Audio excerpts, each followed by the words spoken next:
brände 10 stycken.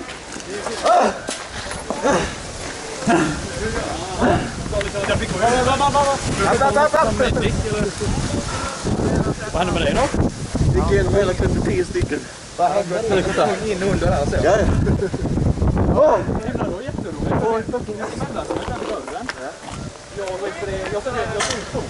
Jag sa till honom, ja du får, Vi kan gå in i huset! Jag sköt ut 10! Ska vi in eller? Nej, jag tog hans på. Alltså där inne. Ja, jag vet. Läskigaste skiten jag vet om. Jag sa till en kille, jag stod så nära, ge upp, han gått upp. Alltså jag vet 17 egentligen hur jag skulle göra. Han sa att Jag fick en i huvudet. vad har vi när vi går in? Okej, vem stannar här? Kan man lämna detta här?